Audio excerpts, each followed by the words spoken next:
In the last lecture, we put the concept of bodily ownership to a kind of test. We tried to determine just how far we're willing to extend the concept of bodily autonomy in order to determine what kinds of actions we're willing to allow people to do to themselves when those actions cause harm to themselves, cause harm to their bodies. In this lecture, we're going to put the concept of harm itself to a kind of test, and we're going to try to determine just how far the boundaries on this concept extend so that we can determine what kinds of things are included in this category of things called harms and what kinds of things are excluded. In our utilitarianism lectures, we define harm very broadly. And we said that someone's been harmed when their state of well-being has been unjustifiably diminished. They've suffered some kind of damage, and the damage they'd suffered isn't morally justifiable. So if you take money out of my wallet, you steal money from me, I would say that you have caused me economic harm. You have caused me economic damage that is not justifiable. But of course, not all damage is harm. If I physically attack you, and in the course of defending yourself, you give me a swift elbow to the nose, causing my nose to break, you've definitely caused me damage. But if I start crying that you've harmed me, you're likely to laugh at me and say, I was totally justified in inflicting the damage that I did because it's what I had to do in order to protect myself. So while you've been damaged, you haven't been harmed. Now, the question for us is, we know how far harm extends in one direction, right? Because we can imagine worse and worse and worse damages that we inflict on others, or they inflict on us, with unacceptable justification. But try to take it in the other direction. When do we cross that boundary from not being harmed into being harmed? And in particular, the question for us here is being offended a kind of harm? When we're offended, have we in some way been harmed? And that, of course, requires us to define exactly what is offense. What does that mean to say that I've experienced an offense or I'm offended? And how do we determine if we or anybody else has actually been offended? And I'm going to suggest to you for the purpose of this lecture that we go with this. We've been offended when an action that somebody else has taken leads to us feeling anger, resentment, displeasure. Somebody does something, and while we haven't suffered any kind of material or physical damage, we're pissed. We're really angry, or we're really sad. We have some profound negative emotion in response to this action that somebody's taken.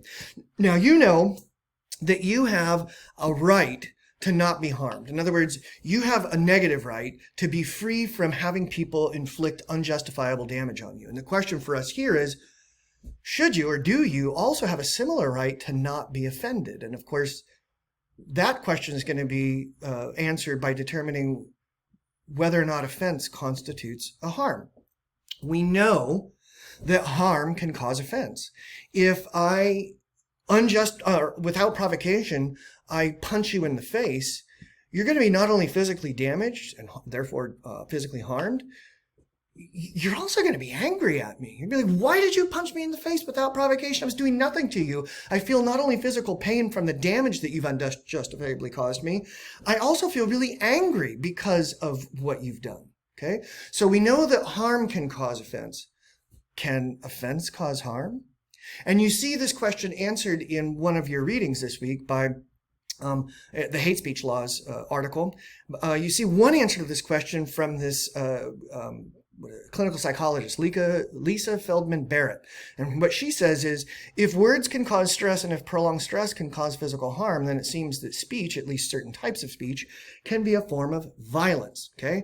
In other words, she's saying, yes, offense can be a kind of harm because when you feel offended or stressed out, when you feel offended, you feel stressed out. Stress is physically damaging to the body. Therefore, offense can be a kind of harm. But you see our author of the article, Adorni, taking the opposite view. And what he says is, on a moral level, you cannot be held responsible for someone else's thoughts and feelings. Okay? So in other words, if I respond with negative feelings and emotions to something that you've said, you're not responsible for the way that I feel, Adorni is saying. The assumption of that positive right, a positive right is one that imposes burdens on other people's behavior, would curtail your own rights. In other words, what he's saying is, if you have to assume responsibility for the way that your words and thoughts impact me emotionally, then that's putting a burden on you that actually curtails your own right to speak your mind, he's saying. Okay, so now this brings us to what's called the offense principle. The offense principle is involved in both utilitarianism and ethical libertarianism. The offense principle is the theory that government intervention and restriction of individual liberties is morally justified when the action in question causes serious offense or distress to others. So you might think about, some of the things that people say to other people, or like artwork like the Andre Serrano's Piss Christ, which was a crucifix dropped into a bucket of urine and then photographed. And that caused lots of people who were Christian, great offense. Or, sort of political sloganeering, where you see just the very presence of a MAGA hat or a Bernie bro shirt, or whatever the case may be, causes such powerful negative emotions in other people that utilitarians might argue, hey, we might be morally justified in stepping in and preventing those kinds of expression, because they cause such serious kind of mental stress on people who are exposed to these messages that it diminishes the greater good for the greater number and for the greatest number. And maybe the greatest good for the greatest number would actually be achieved by censoring these people. But again, you see our author here, who's taking a much more libertarian position on this question of offense, says, harm in the classically liberal sense is a rights violation. Being punched in the nose causes harm. Distress is unpleasant, but a feeling of distress does not mean that your rights were violated. Okay, so maybe you want to think about this for yourself in terms of freedom of expression.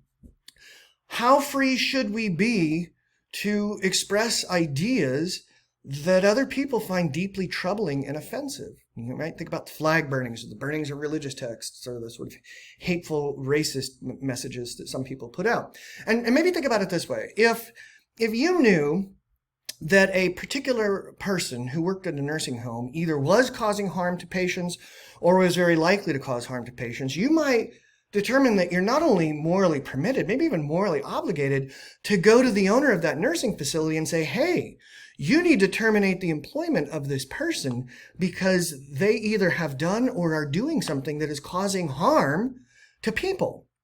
Now think about this situation though.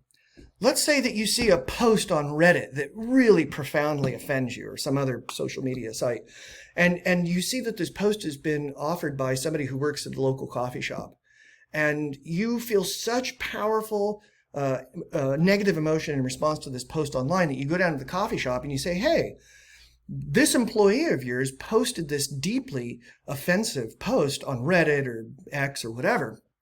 And even though the post has nothing to do with this person's work with you and your business, this post is so offensive that you need to fire this person as a way of sending that signal to them that this kind of thinking is not appropriate in a public place like a Reddit.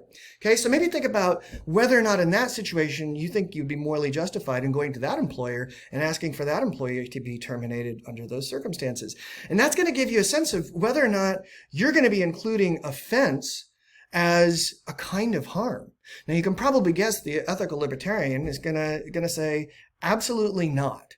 Your being offended is not sufficient justification to intervene in what I'm doing and what I'm saying in my life. Just the fact that you're offended, offense does not constitute a kind of harm, says the ethical libertarian.